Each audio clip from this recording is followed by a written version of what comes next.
പ്രിയപ്പെട്ട കൂട്ടുകാരെ, അക്ഷരപൂജയിലേക്ക് എല്ലാവർക്കും സ്വാഗതം. ഇന്ന് ഞാൻ നിങ്ങൾക്ക് വേണ്ടി അവതരിപ്പിക്കുന്നത് CV ബാലകൃഷ്ണൻ്റെ ഒരു കഥയാണ്. കുളിര് എന്നാണ് കഥയുടെ പേര്. വടക്കൻ കേരളത്തിൻ്റെ ഒരു തനതായ ഭാഷയും പിന്നെ കൂടപ്പിറപ്പുകളുടെ ഒരു ആത്മബന്ധവും എല്ലാം ഉള്ള ഒരു കഥയാണിത്. സ്നേഹത്തിൻ്റെ ആഴം, ഒരു ജ്യേഷ്ഠത്തിക്ക് അനുജത്തിയോടുള്ള സ്നേഹം, അവളുടെ മകൾക്കും കുട്ടിക്കും ഒക്കെ ഒരു മൂത്തമ്മ പകർന്നു കൊടുക്കുന്നതാണ് നമ്മൾ ഈ കഥയിലൂടെ കാണുന്നത്. അങ്ങനെ ഒരു പെൺമനസ്സിൻ്റെ സ്നേഹം അതിൻ്റെ ആഴത്തിൽ നമുക്ക് കാണാൻ കഴിയുന്ന ഒരു കഥയാണിത്. കുളിര്. മംഗലാപുരം മെയിലിന് മകളുടെ മകനും മാഹിയിലെ മഹാത്മാഗാന്ധി കോളേജിൽ പ്രീ ഡിഗ്രിക്ക് പഠിക്കുന്നവനുമായ ജയശീലനോടൊപ്പം മൂത്തമ്മ കാഞ്ഞങ്ങാട്ട് വന്നിറങ്ങി. ഡീസൽ എഞ്ചിൻ ഘടിപ്പിച്ച വണ്ടിയിൽ മൂത്തമ്മ ആദ്യമായി കയറിയതായിരുന്നു. കാസർഗോട്ടേക്കും മംഗലാപുരത്തേക്കും പോകാൻ തീവണ്ടിയിൽ തിക്കി കയറുന്നവർക്കിടയിൽ സ്വയം നഷ്ടപ്പെട്ട പോലെ മൂത്തമ്മ നിന്നു. ഊയൻ്റപ്പ, മൂത്തമ്മ അതിശയിച്ചു. മാഹിന്ന് നമ്മളിപ്പം കയറിയതല്ലേ ഉള്ളൂ, എന്തൊരു പാച്ചില വണ്ടീൻ്റെ. ജയശീലൻ ചിരിച്ചു. ഡീസൽ വണ്ടിയാ മൂത്തമ്മേ, അവൻ പറഞ്ഞു. പ്ലാറ്റ്ഫോമിലെ നരച്ച സിമൻറ്റ് ബെഞ്ചുകൾ കടന്ന്, തൂണുകൾ കടന്ന്, ഫിലിം ഫെയറും സ്റ്റാർ ആൻഡ് സ്റ്റൈലും മറ്റും തൂങ്ങിയാടുന്ന സ്റ്റാൾ കടന്ന് അവർ പുറത്തെത്തി. അവിടെ ഓട്ടോറിക്ഷകളും ടാക്സികളും യാത്രക്കാരെ കാത്തുനിൽപ്പുണ്ടായിരുന്നു. അലസമായി തൻ്റെ ടാക്സി ചാരി നിന്ന് പുക വലിക്കുകയായിരുന്ന ഒരു ഡ്രൈവർ തിരക്കി. ടാക്സി വേണോ? മൂത്തമ്മ എടുത്തടിച്ച മട്ടിൽ പറഞ്ഞു. കണ്ടത്തിലെ കൂടി 4 ചോട് വെച്ചാലെത്തും കടപ്പുറത്ത്, പിന്നെ എന്തിനാന്ന് എൻ്റെ ടാക്സി? വെളുത്ത മുടിയിഴകൾ കാറ്റിൽ പാറിച്ചു നിൽക്കുന്ന ഒരു മദാമയിൽ ശ്രദ്ധ കേന്ദ്രീകരിക്കേണ്ടി വന്നതിനാൽ ഡ്രൈവർ ഒന്നും പറഞ്ഞില്ല. മദാമ സത്യം തേടി ആനന്ദാശ്രമത്തിലേക്ക് പോവുകയായിരുന്നു.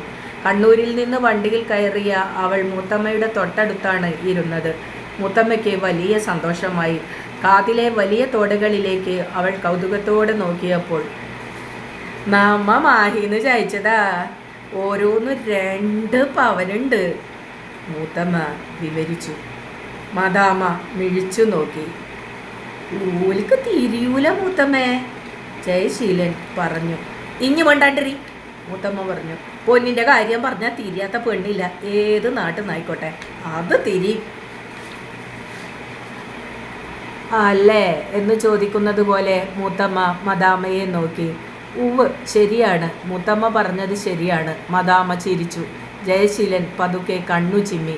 ഇടയ്ക്ക് എപ്പോഴോ കണ്ണു തുറന്നു നോക്കുമ്പോൾ മൂത്തമ്മയും മദാമയും കാര്യമായി എന്തോ പറയുകയായിരുന്നു. ഞാങ്ങ ഇങ്ങോട്ടാ വരുന്നോ? മൂത്തമ്മ ചോദിച്ചു. മദാമ ചിരിച്ചുകൊണ്ട് കൈ ഉയർത്തി. നല്ല വെയിലുണ്ടായിരുന്നു. മൂത്തമ്മ കുടയെടുത്തിരുന്നില്ല. ജയശീലൻ്റെ കാര്യമാണെങ്കിൽ പറയുകയും വേണ്ട. പെരുമഴയത്തും കുടയെടുക്കാത്ത പ്രകൃതമാണ്. മൂത്തമ്മയുടെ കാതുകളിലെ തോടകളിൽ വെയിൽ മിന്നി. മരങ്ങളിൽ ഒരു കാറ്റ് വീശി. മൂത്തമ്മ തീവണ്ടി ഓഫീസിന് പിന്നിലെ മുത്തപ്പൻ്റെ അറയ്ക്ക് മുന്നിൽ നിന്ന് കൈകൂപ്പി. തീവണ്ടികൾ പാളം തെറ്റാതെ ഓടുന്നത് മുത്തപ്പൻ്റെ കൃപ കൊണ്ടാണെന്ന് മൂത്തമ്മ വിശ്വസിച്ചിരുന്നു. ജയശീലന് പക്ഷേ അത്തരം വിശ്വാസങ്ങളൊന്നും ഉണ്ടായിരുന്നില്ല. അവനെ ഒരു മാഷ് കുറേശ്ശെ യുക്തിവാദം പഠിപ്പിച്ചിരുന്നു. വാ, മൂത്തമ്മ അവനെ വിളിച്ചു. അവർ നടന്നു. വഴിവക്കിൽ ആശാരിമാർ പണിയെടുക്കുന്നത് കണ്ടപ്പോൾ മൂത്തമ്മയ്ക്ക് മാഹിയിലെ ആശാരിമാരെ ഓർമ്മ വന്നു. ഇവിടെ എത്രയാണാവോ പണിക്കൂലി? മൂത്തമ്മ ജയശീലനോട് അതേപ്പറ്റി ചോദിച്ചു. അവനെന്തറിഞ്ഞു? നിനക്കറിയോ, പണ്ട് 4 അണയായിരുന്നു കൂലി. കള്ള് കുടിക്കാൻ 1 അണ അതിന് പുറമെ. അത് കിട്ടിയാൽ ഇവർ എന്ത് ചെയ്യുന്നറിയോ? 4 അണയ്ക്ക് കള്ളു കുടിക്കും, 1 അണയ്ക്ക് വീട്ടിലേക്ക് വല്ലതും വാങ്ങിയാലായി. മൂത്തമ്മ ചിരിച്ചു. ജയശീലനും ചിരിച്ചു. തുടർന്ന് മൂത്തമ്മ ആശാരിമാർക്കും കൽപ്പണിക്കാർക്കും എത്ര കിട്ടിയാലും ഫലമില്ലെന്ന് പറഞ്ഞു. തലയിലെഴുത്ത് അല്ലാതെന്താ. വഴി പടിഞ്ഞാറോട്ട് തിരിഞ്ഞു. ഇടതുവശത്ത് വയലുകളും വലതുവശത്ത് കൊങ്ങിണികളുടെ വീടുകളും. മുമ്പൊരിക്കൽ മൂത്തമ്മ ഈ വഴി പോകുമ്പോൾ വീടുകൾ പൊടുന്നനെയുണ്ടായ ഒരു മരണത്തിൽ വിലപിക്കുകയായിരുന്നു. മരിച്ച വീട്ടിലേക്ക് കയറി ചെന്ന് മൂത്തമ്മയും കുറെ കരഞ്ഞു. മരിച്ചതാരാണെന്ന് മൂത്തമ്മയ്ക്ക് അറിയില്ലായിരുന്നു. മൃതദേഹം മംഗലാപുരത്തായിരുന്നു. തെങ്ങുകൾ മാത്രമുള്ള പറമ്പു കടന്ന് വയലുകളെ പകുത്ത് വഴി പടിഞ്ഞാറോട്ട് നീണ്ടു. ഇരുവശത്തെയും വയലുകളിൽ മധുരക്കിഴങ്ങ് കൃഷി തുടങ്ങിയിരുന്നു. കിഴങ്ങുവള്ളികൾ നടുന്നതിനിടയിൽ കരഞ്ഞു ബഹളം വയ്ക്കുന്ന മക്കളെ ശാസിക്കുന്ന അമ്മമാർ മൂത്തമ്മയ്ക്ക് കരയുന്ന കുട്ടികളെയെല്ലാം നെഞ്ചോട് ചേർത്ത് പിടിക്കാനും നെറുകയിൽ ഉമ്മ വയ്ക്കാനും തോന്നി. ജയശീല, ഇനി എന്താ ഒന്നും ഉണ്ടാത്തത്? മൂത്തമ്മ ചോദിച്ചു. ജയശീലൻ പിന്നിൽ നടക്കുകയായിരുന്നു. ഞാൻ എന്താ പറയേണ്ടത് മൂത്തമ്മേ? നിനക്ക് എന്നോട് ദേഷ്യമുണ്ടോ മോനെ? എന്തിനു മൂത്തമ്മേ? ഈ വയസ്സുകാലത്ത് മാഹീനെ ഈ കടപ്പുറത്തേക്ക് തെയ്യം കാണാൻ വരാൻ മൂത്തമ്മക്ക് എന്തായിപ്പോയി എന്ന് തിരിച്ചിട്ട്? എനിക്ക് ഒരു ദേഷ്യവും ഇല്ല. അല്ലെങ്കിൽ തന്നെ ഞാൻ മൂത്തമ്മയോട് ദേഷ്യപ്പെടുക. എന്നാ എൻ്റെ അമ്മ എന്നോട് ദേഷ്യപ്പെട്ടു മോനെ. മൂത്തമ്മയ്ക്ക് അതോർക്കുന്നുണ്ട്. കഴിഞ്ഞ തുലാത്തിലോ വൃശ്ചികത്തിലോ ആണ് ഇവിടേക്ക് വന്നത്. അന്ന് പത്മാവതി പെറ്റുകിടക്കുകയായിരുന്നു. പ്രസവിച്ച വിവരം അന്നു തന്നെ അറിയിക്കാത്തതിൽ മൂത്തമ്മ കലശലായി പരിഭവം കൊണ്ടു. പെട്ടെന്ന് തന്നെ പരിഭവം മറന്നു പോവുകയും ചെയ്തു. പിന്നെ ചെമ്പരത്തി ഇലകൾ പറിച്ച് താളി പിഴിഞ്ഞു, മഞ്ഞൾ അരച്ചു, ഉലുവയും ചതൂപ്പയും പൊടിച്ചു, കുരുമുളക് ചേർത്ത് കരിമീനും നോങ്ങലും കറി വെച്ചു. കുഞ്ഞിനെ പാളയിൽ കിടത്തി കുളിപ്പിച്ച് കണ്ണുകളിൽ കരിമഷി എഴുതി. കുഞ്ഞിനെ ഉറക്കാൻ പഴയ താരാട്ടുപാടി. ആ സ്നേഹത്തിൽ പത്മാവതിയുടെ കണ്ണുകൾ നിറഞ്ഞു. മൂത്തമ്മ അല്ലാതെ ആരുണ്ട് എനിക്ക്? അവൾ വിതുമ്പി. മാളു മരിച്ചു. അവൾ പെറ്റ മക്കളിൽ പത്മാവതി മാത്രമേ ബാക്കിയുള്ളൂ. എൻ്റെ മുക്കുവിന് പണവും ഇല്ല, പദവി ഇല്ല. ആയിക്കോട്ടെ, മൂത്തമ്മേരെ മക്കളെ ഭർത്താക്കന്മാരൊക്കെ നല്ല നിലയിലുണ്ടല്ലോ. അതന്നെ എൻ്റെ സന്തോഷം. ഞങ്ങൾ ഇത്രയും ദൂരം ഈ ചാപ്പയിൽ കഴിഞ്ഞോളാം. ആരുടെ അടുത്തും വരുന്നില്ല. ഒന്നും കേൾക്കണ്ടല്ലോ. മൂത്തമ്മ അവളെ തടഞ്ഞില്ല. പറയട്ടെ. അവൾ ട്രെയിനിങ് കഴിച്ച് ടീച്ചറായി. അവളെ ശിവദാസൻ മംഗലം കഴിച്ചു. അവൻ പാവമായിരുന്നു. കടലിൽ പോകുന്ന ഒരു മുക്കുവൻ, അത്രമാത്രം. അമ്മ പോയതിൽ പിന്നെ പത്മാവതി കാഞ്ഞങ്ങാട്ടേക്ക് വന്നു. മാഹിയിൽ ആരുണ്ട് അവൾക്ക്? മൂത്തമ്മയോ മൂത്തമ്മയുടെ മക്കളോ?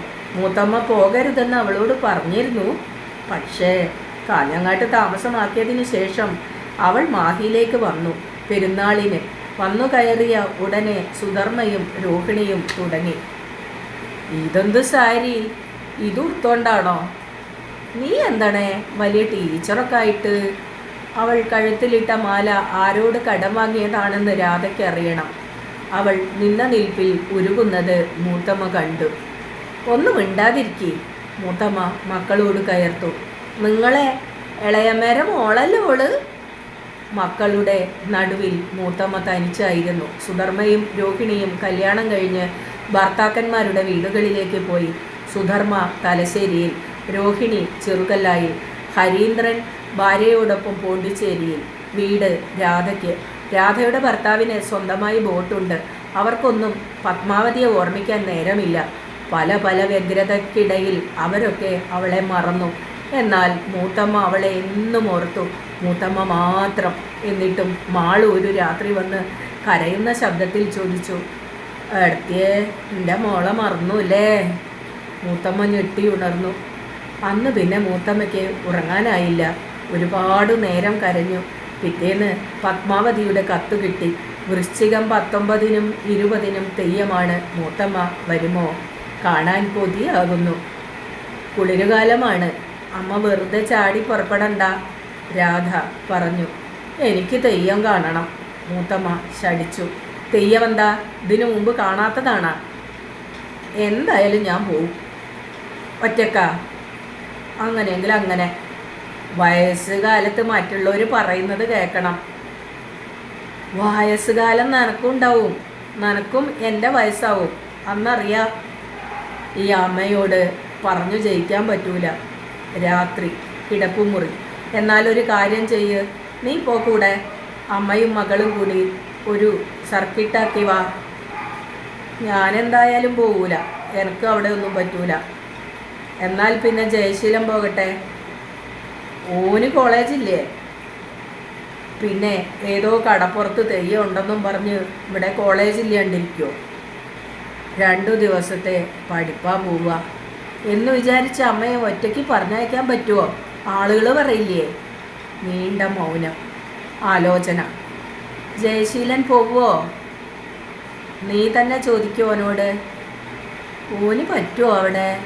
ഒരു വൃത്തിയും അനാരവും ഇല്ലാത്ത കടപ്പുറ. ആളുകൾ എപ്പോൾ നോക്കിയാലും നേരത്തെ ഇരുന്ന് തൂർന്നുണ്ടാവും. ജയശീലനും മൂത്തമ്മയും നിരത്തരികിലേക്ക് മാറി നിന്നു. 2 ലോറികൾ കടന്നുപോയി. പൊടി ഉയർന്നു. എതിരെ നിന്ന് മീനുമായി മുക്കുവത്തികൾ വന്നു. മൂത്തമ്മ വെറുതെ മീൻ എന്തെന്ന് ചോദിച്ചതിന് ഓടുന്നതിനിടയിൽ ഒരുത്തി പറഞ്ഞു, അയില. അവരുടെ ധൃതി പിടിച്ചുള്ള ഓട്ടം മൂത്തമ്മയെ ചിരിപ്പിച്ചു. വഴിവക്കിൽ ഇരുമ്പുകേറ്റുള്ള വീട്ടിലെ ഉമ്മ വെയിലത്ത് കിടക്ക നിവർത്തി ഇടുകയാണ്. വയറ്റിലുണ്ട്. എത്രാമത്തെ മാസമായിരിക്കും? 6 അല്ലെങ്കിൽ 7. കാളവണ്ടിയിൽ നിന്ന് വയലിലേക്ക് കാലിവെള്ളം ഇറക്കുന്നു.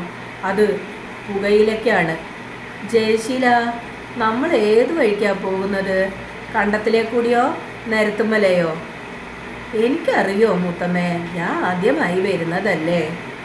അത് ഞാൻ മറന്നു. അവൻ വയലിലൂടെ നടന്നു. മോനെ, മാഹിയിലെ വീട്ടിലുള്ള സൗകര്യമൊന്നും ഇവിടെ ഉണ്ടാവൂല, ഒന്നും തോന്നരുത്. മൂത്തമ്മ ഒരു ക്ഷമാപണം പോലെ ജയശീലനോട് പറഞ്ഞു. അവന് അത് കേട്ടപ്പോൾ തോന്നിയത് സങ്കടമാണ്. മൂത്തമ്മയ്ക്ക് എന്നാ അറിയില്ലേ? വരമ്പ് ഒടുങ്ങി. ഒരു പനയുടെ തണൽ, പൊള്ളുന്ന പൂഴി. അവർ നടന്നു. എൻ്റെ മൂത്തമ്മയല്ലേ വരുന്ന്? പത്മാവതി അതിശയപ്പെട്ടു പറഞ്ഞു. പിന്നെ കുഞ്ഞിനെയും കൊണ്ട് മൂത്തമ്മയുടെ നേർക്ക് ഓടി. നീ എന്തിനാ അങ്ങോട്ട് പായുന്നു? ഞാൻ അങ്ങോട്ട് വരൂലേ? മൂത്തമ്മ ചിരിച്ചുകൊണ്ട് വിളിച്ചു പറഞ്ഞു. പക്ഷേ മൂത്തമ്മയും ഓടുകയായിരുന്നു. ഓടി അടുത്തെത്തി. ഉയ്യൻ്റെ അപ്പ, മെലിഞ്ഞ് കോലം കെട്ടിനല്ല. മെലിഞ്ഞിട്ടൊന്നുമില്ല മൂത്തമ്മേ. ഇനി പകുതിയായിന്. എൻ്റെ കണ്ണ് പോയിട്ടൊന്നുമില്ല. അല്ല, മൂത്തമ്മ കുടയും കൂടി എടുക്കാണ്ടാ വന്നത്? വരുന്ന തിരക്കിൽ മറന്നുപോയി.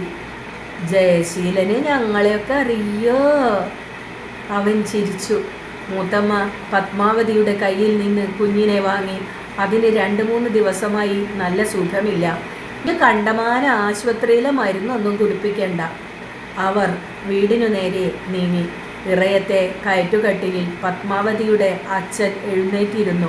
മുഖം വിവശമായിരുന്നു. തിമിരം മൂടിയ കണ്ണുകൾ. സന്തോഷമായി വന്നുവല്ലോ. അയാളുടെ തൊണ്ട ഇടറി. മൂത്തമ്മ കണ്ണു തുടച്ചു. ജയശീലൻ ഓലച്ചുവരിലെ ഫോട്ടോകൾ നോക്കിക്കൊണ്ടിരിക്കെ വത്സല ചായയുമായി വന്നു. അവൾ പത്മാവതിയുടെ ബന്ധത്തിൽപ്പെട്ട കുട്ടിയായിരുന്നു. 10-14 വയസ്സായി. ഉച്ചക്കെന്തിനാ ചായ? കുടിച്ചോളൂ. എനിക്ക് വേണ്ട.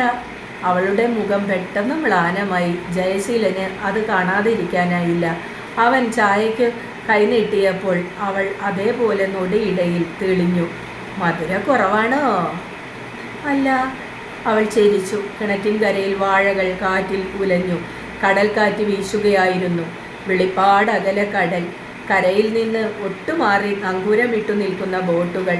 അങ്ങ് ദൂരെ കാറ്റുപായകൾ നിവർത്തിയ ഓടങ്ങൾ. ജയശീലൻ നോക്കി നിന്നു.